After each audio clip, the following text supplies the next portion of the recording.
नमस्ते साथियों, इस वीडियो में आप सभी का स्वागत है एंड इम्पॉर्टेंट अपडेट है आपके लिए। बहुत अच्छी खबर है अगर आप एएनएम नर्सिंग का कोर्स करना चाहते हैं, बिकॉज एएनएम नर्सिंग के जो एप्लीकेशन फॉर्म है, एडमिशन फॉर्म रिलीज हो चुके हैं। आप अप्लाई करने के बाद एडमिशन ले सकते हैं। कौन कौन अप्लाई कर सकता है, किस तरीके से, कहाँ पर आपको अप्लाई करना होगा, हर एक चीज़ आपको बताएंगे। बस आपको वीडियो के एंड तक बने रहना है।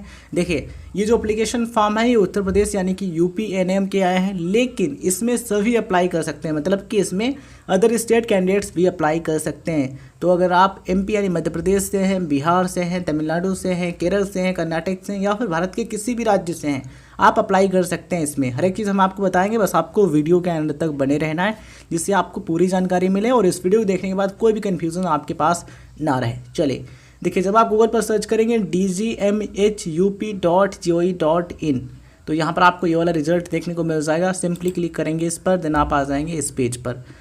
साथियों, यहाँ पर आपको ध्यान से देखना है, एक आपको लिंक देखने को मिल जाएगा ANM GNM training admission portal. Simply click करेंगे इस पर, आप आ जाएंगे इस पेज पर। ठीक है, तो यहाँ पर सबसे पहले आप देख लीजिए एप्लीकेशन फॉर्म की जो इम्पोर्टेंट डेट्स हैं वो। देखिए साथियों, पहले यहाँ पर जीएनएम के फॉर्म आए थे, उसकी लास्ट डेट यहाँ पर है 31/5/2022 यानी कि 31 मई लास्ट डेट है ये जीएनएम की। ठीक है, अब यहाँ पर आप देख लीजिए, ये रहे एएनएम एप्लीकेशन फॉर्म के इंपॉर्टेंट डेट्स। यहाँ पर आप देख पा रहे हैं स्टार्ट ऑफ एप्लीकेशन प्रोसेस, मतलब कि फॉर्म कब से स्टार्ट हो रहे हैं। तो फॉर्म स्टार्ट हो चुके हैं 25/5/2022 यानी कि 25 मई से फॉर्म भरना स्टार्ट हो चुका है और इसकी लास्ट डेट है 25 जून 2022। मतलब कि एक महीने का समय आपको मिल रहा है फॉर्म भरने के लिए। 25 मई से फॉर्म स्टार्ट हुए हैं, 25 जून 2022 तक फॉर्म भरे जाएंगे। साथियों, यहाँ पर आएंगे तो यहाँ पर सेलेक्ट करना होगा कोर्स। सिंपली सेलेक्ट पर क्लिक करेंगे। अगर आपको एएनएम के लिए अप्लाई करना है तो क्लिक करना है एएनएम पर, प्रोसीड पर क्लिक करना है, देन आप आ जाएंगे इस पेज पर।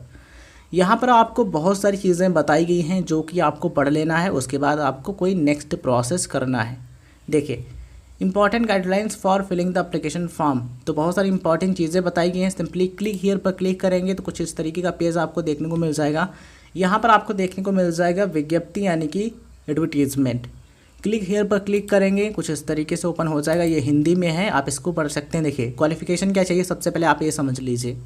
यहाँ पर आप देख पा रहे होंगे विज्ञापन वर्ष 2022 में सहायक नर्सेज एंड मिडवाइफ यानी कि एएनएम के 2 वर्षीय प्रशिक्षण के लिए प्रदेश के 35 यानी 35 एएनएम ट्रेनिंग सेंटर्स यानी कि प्रशिक्षण केंद्रों हेतु 1750 सीटों पर महिला अभ्यर्थियों से ऑनलाइन आवेदन विभाग की वेबसाइट ये वाली है, यहाँ से यहाँ तक आमंत्रित किए जाते हैं। मतलब कि यहाँ पर टोटल सीट है एडमिशन की 1750। ठीक है, टोटल यहाँ पर प्रशिक्षण केंद्र यानी कि ट्रेनिंग सेंटर्स हैं 35। तो 35 ट्रेनिंग सेंटर्स जो हैं एएनएम के, वहाँ पर आपको एडमिशन मिलेगा और टोटल सीट यहाँ पर 1750 हैं। उत्तर प्रदेश यानी यूपी के अलग अलग ज़िलों के जो एएनएम के ट्रेनिंग सेंटर्स हैं वहाँ पर आपको एडमिशन मिलेगा। ट्रेनिंग होगी, मतलब कि एएनएम का ट्रेनिंग पढ़ाया जाएगा, सिखाया जाएगा आपको, उसके बाद आपको जॉब मिलेगा। ठीक है, ध्यान रखिएगा, एएनएम नर्सिंग का जो कोर्स है डिप्लोमा कोर्स है, ये डिग्री नहीं है। इसके बाद आप जीएनएम कर सकते हैं और उसके बाद आप पोस्ट बेसिक बीएससी नर्सिंग कर सकते हैं। तो इस चीज़ को आप ध्यान रखिएगा। इसके बाद आप डायरेक्ट बीएससी नर्सिंग नहीं कर सकते, ये भी आप ध्यान रखिएगा, बिकॉज ये 2 साल का है और जीएनएम कोर्स जो है वो 3 साल का होता है। चलिए बात कर लेते हैं क्वालिफिकेशन के बारे में, यानी कि एजुकेशनल क्वालिफिकेशन के बारे में।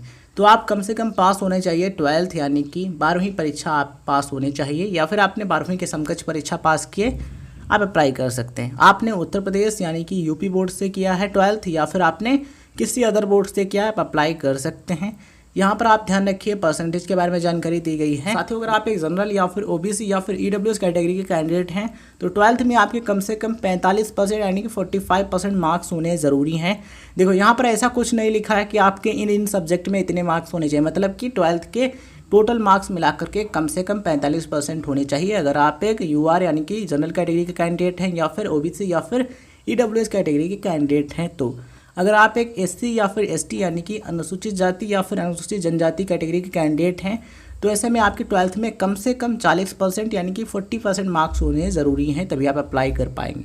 ठीक है, तो ये जो क्वालिफिकेशन है आप इस चीज़ को ध्यान रखिएगा। इसके अलावा यहाँ पर आप देख पा रहे होंगे पॉइंट मेंशन किया गया है, आशा संगिनी अभ्यर्थी जो उपरोक्तानुसार निर्धारित न्यूनतम शैक्षणिक योग्यता रखती हों को संबंधित जनपद के मुख्य चिकित्सा अधिकारी के हस्ताक्षर से निर्गत संतोषजनक कार्य एवं अनुभव का प्रमाण पत्र निर्धारित प्रारूप पर प्रस्तुत किया जाना अनिवार्य होगा। ठीक है, तो ये उनके लिए है, किसके लिए, आस्था या फिर संगिनी अभ्यर्थी के लिए।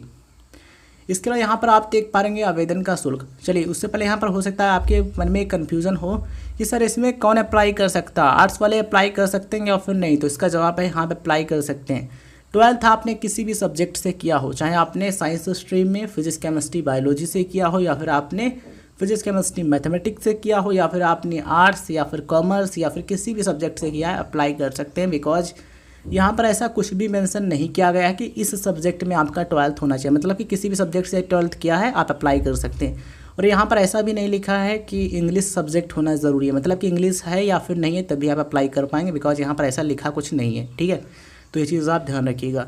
बात कर लेते हैं आवेदन शुल्क यानी कि एप्लीकेशन फॉर्म की फ़ीस के बारे में।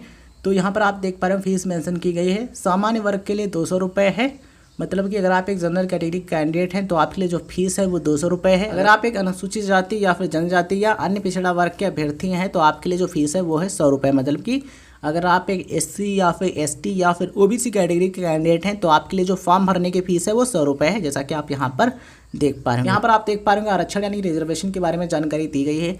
साथियों यहाँ पर आपको ध्यान रखना ज़रूरी है, आरक्षण किसको मिलेगा, आरक्षण उनको मिलेगा जो कि उत्तर प्रदेश के यानी कि UP के रहने वाले हैं, यहाँ के मूल निवासी यानी कि परमानेंट रेजिडेंट हैं, उनको मिलेगा आरक्षण। वैसे अगर आप अदर स्टेट से हैं तब भी आप फॉर्म भर सकते हैं, यहाँ पर ऐसा लिखा हुआ है, हम आपको बताएंगे, बस आपको वीडियो के एंड तक बने रहना है। एज देख लीजिए, कम से कम आपकी एज होनी चाहिए 17 वर्ष, यानी कि मिनिमम एज 17 ईयर्स होना ज़रूरी है। कब तक होनी चाहिए, तो साथियों यहाँ पर मेंशन किया गया है कि विगत वर्ष यानी कि 31 दिसंबर 2021 तक आपकी एज कम से कम 17 वर्ष होनी चाहिए। मतलब कि 31 दिसंबर 2021 तक अगर आपकी एज 17 वर्ष से कम है तब आप फॉर्म नहीं भर सकते हैं। इतनी है मतलब कि 17 वर्ष है तब आप फॉर्म भर सकते हैं, या फिर इससे अधिक है तो आप फॉर्म भर सकते हैं। 35 वर्ष से अधिक ना हो, इस चीज़ को आप ध्यान रखिएगा। ठीक है, इसके अलावा यहाँ पर कुछ कैटेगरी वाइज जो अधिकतम आयु सीमा है यानी कि जो अपर एज लिमिट है उसमें रिलैक्सेशन भी मिलेगी, वो भी हम आपको बताएंगे, बस आपको वीडियो के एंड तक बने रहना है। ठीक है, चयन यानी कि सिलेक्शन कैसे होगा, मतलब कि एडमिशन कैसे मिलेगा, क्या कोई एंट्रेंस एग्ज़ाम देना होगा या फिर मेरिट के बेस पर एडमिशन मिलेगा।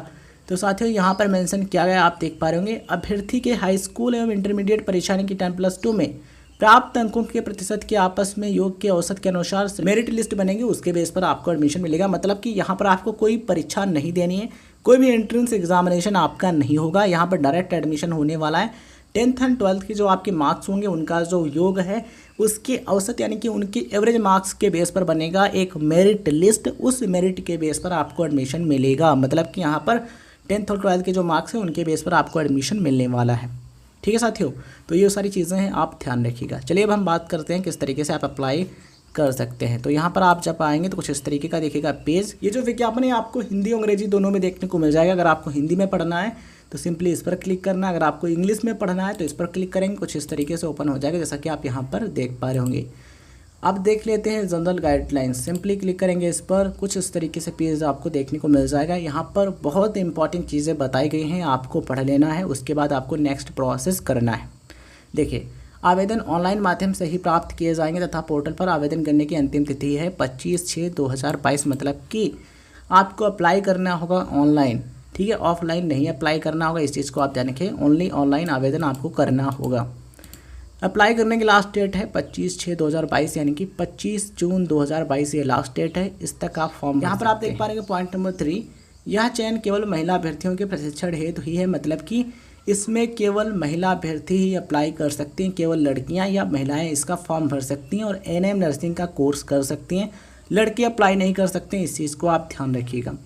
यहाँ पर आप देख पा रहे हैं आयु में शिथिलता, मतलब कि एज में रिलैक्सेशन की बात हो रही है, तो आप देख पा रहे हैं मेंशन किया गया है SC ST कैटेगरी के जो कैंडिडेट्स हैं उनको अधिकतम आयु सीमा यानी अपर एज लिमिट में 5 साल का छूट मिलेगा, 5 ईयर्स का, और जो OBC कैटेगरी के कैंडिडेट्स हैं उनको 3 साल का यानी कि 3 ईयर्स का एज में रिलैक्सेशन मिलेगा अपर एज लिमिट में यानी कि अधिकतम आयु सीमा। ठीक है, और ये जो एप्लीकेशन फॉर्म रिलीज हुए ये हैं 35 NM प्रशिक्षण केंद्रों के, मतलब कि 35 NM के जो ट्रेनिंग सेंटर्स हैं वहाँ पर आपको एडमिशन मिलेगा, वहाँ पर आपकी ट्रेनिंग होगी 2 साल की। 1750 टोटल सीट हैं, इन पर आपका एडमिशन होना है। तो यहाँ पर आप देख पा रहे हैं पॉइंट नंबर 10, अभ्यर्थी द्वारा मूल निवासी तथा पत्राचार का पता डालना आवश्यक है। मतलब कि आप जहाँ के डोमिसाइल कैंडिडेट हैं, यानी कि जहाँ पर आपका परमानेंट रेजिडेंट है, और पत्राचार का एड्रेस यानी कि कोरोस्पोंडेंस एड्रेस, ये भी आपको डालना जरूरी है। इसके अलावा और भी जो चीज़ें हैं यहाँ पर आप पढ़ सकते हैं। और यहाँ पर इंपॉर्टेंट चीज़, अदर स्टेट कैंडिडेट्स अप्लाई कर सकते हैं या फिर नहीं, तो ये मेंशन किया गया है पॉइंट नंबर 13 में। आरक्षण का लाभ उत्तर प्रदेश के मूल निवासी को उत्तर प्रदेश सरकार द्वारा निर्धारित प्रारूप पर निर्दिष्ट सक्षम अधिकारी द्वारा प्रदत्त प्रमाण पत्र वाले अभ्यर्थी को ही अनुमन्य होगा। मतलब कि जो रिजर्वेशन का बेनिफिट है, आरक्षण का जो लाभ है, ये उत्तर प्रदेश के जो मूल निवासी हैं उनको ही मिलेगा। कैसे मिलेगा? उनके लिए क्या होता है, निवास प्रमाण पत्र जो होता है और जाति प्रमाण पत्र होता है, ये लगाना होता है, जिससे आपको कैटेगरी वाइज और स्टेट वाइज आपको रिलैक्सेशन मिलता है, यानी कि आरक्षण का लाभ आपको मिलता है। अभ्यर्थिनी के पिता पक्ष से निर्गत प्रमाण पत्र ही मान्य होगा। एंड यहाँ पर आप देख पा रहे होंगे मेंशन किया गया है, उत्तर प्रदेश से बाहर अन्य राज्यों के अभ्यर्थी अनारक्षित श्रेणी में ही आवेदन हेतु पात्र होंगे। मतलब कि इसमें अदर स्टेट कैंडिडेट्स भी अप्लाई कर सकते हैं। अगर आप उत्तर प्रदेश के अलावा भारत के किसी अन्य राज्य के कैंडिडेट हैं तब भी आप फॉर्म भर सकते हैं। बस यहाँ पर आपको ध्यान रखना है कि अगर आप एक भारत के किसी अन्य राज्य के कैंडिडेट हैं और एससी या फिर ओबीसी कैटेगरी के कैंडिडेट हैं तो आपको अप्लाई करना होगा अनारक्षित श्रेणी में, यानी कि अनरिजर्व कैटेगरी में आपको अप्लाई करना होगा। यहाँ पर आपको देखा जाएगा एक यूआर कैंडिडेट के अकॉर्डिंग, मतलब कि आपको जनरल कैंडिडेट की भांति देखा जाएगा इसमें। मतलब कि आरक्षण का लाभ नहीं मिलेगा। वैसे आप अप्लाई करेंगे, 10th एंड 12th में आपके अच्छे मार्क्स होंगे तो डेफिनेटली आप इसमें एडमिशन ले सकते हैं। 1750 सीट हैं, 35 ट्रेनिंग सेंटर्स हैं, वहाँ पर आपका एडमिशन होने वाला है। इसके अलावा यहाँ पर आप देख पा रहे होंगे इंपॉर्टेंट डॉक्यूमेंट्स जो कि आपको अपलोड करने होंगे। ये सभी डॉक्यूमेंट्स आपके पास होने चाहिए। अब यहाँ पर आप देख लीजिए वो सभी कॉलेजेस जिनमें आपको एडमिशन मिलने वाला है इस रिक्रूटमेंट के द्वारा। साथियों यहाँ पर आप देख पा रहे होंगे list of college and seats, यहाँ पर कॉलेज का नाम मेंशन किया गया है और कितनी सीट है कहाँ पर ये मेंशन किया गया है। जैसा कि आप यहाँ पर देख पा रहे होंगे NMTC, मतलब कि NM ट्रेनिंग सेंटर, उसके आगे जो एड्रेस है जहाँ पर वो है वो मेंशन किया गया है। तो ये जो कॉलेजेस हैं यानी कि ये जो ट्रेनिंग सेंटर्स हैं ये उत्तर प्रदेश के यानी यूपी के अलग अलग जनपदों में उपलब्ध है, मतलब कि अलग अलग डिस्ट्रिक्ट्स में है। कौन कौन से जिलों में है, जैसा कि आप यहाँ पर देख पा रहे होंगे आगरा, अलीगढ़, NMTC यानी कि NM ट्रेनिंग सेंटर, शायद यही इसका फुल फॉर्म होगा। अलीगढ़, अयोध्या, आजमगढ़, बलिया, बांदा, बरेली, बस्ती, बिजनौर, इटावा, फर्रुखाबाद, गोरखपुर, हापुड़, जौनपुर, झांसी, कानपुर नगर, लखीमपुर खीरी, लखनऊ, महोबा, मैनपुरी, मथुरा, मेरठ, मिर्ज़ापुर, मुरादाबाद, मुजफ्फरनगर, पीलीभीत, प्रतापगढ़, रायबरेली, रामपुर, सहारनपुर, शाहजहाँपुर, सीतापुर, सुल्तानपुर, वाराणसी। ठीक है, तो यहाँ पर आप देख पा रहे होंगे 35 ट्रेनिंग सेंटर्स हैं उत्तर प्रदेश के अलग अलग जिलों में। 50-50 सीट यहाँ पर उपलब्ध हैं। टोटल 1750 सीट हो जाती हैं। 35 ट्रेनिंग सेंटर्स हैं जिनमें आपका एडमिशन होने वाला है। साथियों अगर आपको पिछले वाले पेज पर जाना है तो क्लिक करना है गो बैक पर, इस पर क्लिक करेंगे देन आप आ जाएंगे इस पेज पर।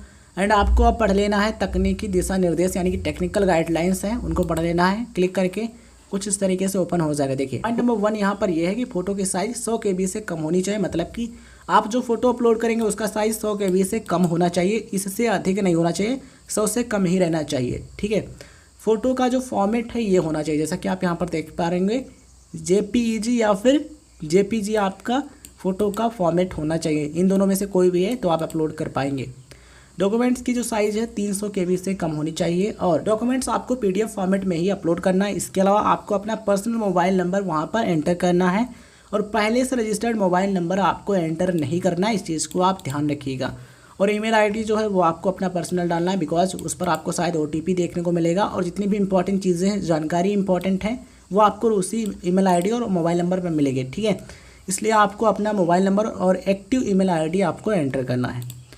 तो ये चीज़ें आप पढ़ लेते हैं। उसके बाद यहाँ पर आप देख पा रहे होंगे रजिस्ट्रेशन का फॉर्मेट, मतलब कि रजिस्ट्रेशन का फॉर्मेट किस तरीके का रहने वाला है। इस पर क्लिक करेंगे कुछ इस तरीके से ओपन हो जाएगा। यहाँ पर आप देख पा रहे होंगे साथियों ये वाला जो फॉर्मेट है ना बिल्कुल सेम है JNM के अकॉर्डिंग, यानी कि जो जिस तरीके का फॉर्मेट आपको JNM वाले एडमिशन फॉर्म में देखने को मिलता है इसी तरीके का इसमें भी रहेगा। इस तरीके से आप देख सकते हैं, इसको देख करके आप फॉर्म भर सकते हैं। ठीक है, बिल्कुल सेम रहेगा। यहाँ पर JNM लिखा कोई बात नहीं है। यहाँ पर जब आप अप्लाई करेंगे तो आप NM वाले के लिए अप्लाई करेंगे तो यहाँ पर NM लिख जाएगा, रजिस्ट्रेशन नंबर, और इस तरीके से सारे डिटेल्स आपको फिल करना है और आपको फॉर्म भरना है। गो बैक पर आते हैं। यहाँ पर आपको ऑनलाइन एप्लीकेशन फॉर्म की जो फीस है उसके रिगार्डिंग निर्देश देखने को मिल जाएंगे। क्लिक करके ये भी आप पढ़ सकते हैं। ठीक है, तो जो फीस है हमने आपको सबसे पहले बताई थी उसको आप पे कर सकते हैं, ऑनलाइन पे कर सकते हैं। चलिए फिर आते हैं गो बैक पर। यहाँ पर आपको देखने को मिलेगा register online for the application form. देखिए सारे स्टेप्स मैं आपको बता रहा हूँ, बस आपको वीडियो के एंड तक बने रहना है, सारी चीज़ें ध्यान से देखते रहना है। Register online for the application form, इस पर क्लिक करना है। अब आप आ जाएंगे इस पेज पर। सबसे पहली चीज़ आप यहाँ पर ये जो निर्देश दिए गए हैं इनको पढ़ लीजिए। आवेदन की प्रक्रिया को पूर्ण करने के लिए प्रारंभ में आवेदक को नाम, मोबाइल नंबर, ईमेल आईडी से प्राथमिक यानी प्राइमरी पंजीकरण यानी कि प्राइमरी रजिस्ट्रेशन आपको करना होगा। तत्पश्चात प्राप्त हुए यूज़र आईडी और पासवर्ड से लॉगिन करके आवेदन की प्रक्रिया को पूर्ण की जा सकती है। मतलब कि सबसे पहले आपको यहाँ पर अपना डिटेल्स फिल करना है, उसके बाद आपको मिलेगा यूज़र आईडी और पासवर्ड, उसके थ्रू आप लॉगिन कर पाएंगे और देन आप अपना जो एप्लीकेशन फॉर्म है उसको फिल कर पाएंगे। जिसके लिए आप फॉर्म भरें उनका नाम यहाँ पर पड़ेगा, मोबाइल नंबर और ईमेल आईडी। मोबाइल नंबर और ईमेल आईडी आपके पास है तो आप अपना एंटर कीजिए। एक्टिव ईमेल आईडी और मोबाइल नंबर होना चाहिए। फिर यहाँ पर आप जेंडर सेलेक्ट करेंगे, देन सबमिट पर क्लिक करेंगे। उसके बाद आपको यूज़र आईडी और पासवर्ड मिल जाएगा या फिर आपको बनाने का ऑप्शन मिलेगा। ठीक है, उसके द्वारा आप फिर कर पाएंगे लॉगिन। देखिए इस पेज पर आएंगे तो यहाँ पर आपको लॉगिन का ऑप्शन मिलेगा। कब? जब आप पहला वाला ये प्रोसेस कंप्लीट कर लेंगे तब। ठीक है, इसको कंप्लीट करने के बाद फिर लॉगिन करेंगे, फिर आपको एप्लीकेशन फॉर्म का जो आगे का प्रोसेस है वो करना होगा। तो इस तरीके से सारी चीज़ें आप कर सकते हैं। उम्मीद करते हैं साथियों इस वीडियो से आपको काफ़ी जानकारी मिली होगी। हमने अपनी तरफ से पूरी कोशिश की है कि आपको हर एक चीज़ बताई जाए जिससे आपको कोई भी कन्फ्यूज़न ना रहे। वीडियो आपको अच्छा लगा हो तो वीडियो को लाइक शेयर जरूर कीजिएगा और चैनल पर नए हैं तो सब्सक्राइब करने के बाद नोटिफिकेशन बेल जरूर ऑन कीजिएगा, जिससे आपको सभी इंपॉर्टेंट वीडियोज़ का नोटिफिकेशन मिलता रहे। और आप ज्वाइन कर लीजिए राइट इन्फो क्लब का टेलीग्राम चैनल, डिस्क्रिप्शन में लिंक मिल जाएगा। इसके अलावा आप राइट इन्फो क्लब ये टेलीग्राम पर सर्च कर सकते हैं, चैनल आ जाएगा, ज्वाइन कर लीजिए। वहाँ पर आपको इंपॉर्टेंट PDF और वीडियोज़ का नोटिफिकेशन मिलता रहता है। धन्यवाद साथियों, जय हिंद, जय भारत। मिलते हैं किसी नए वीडियो में।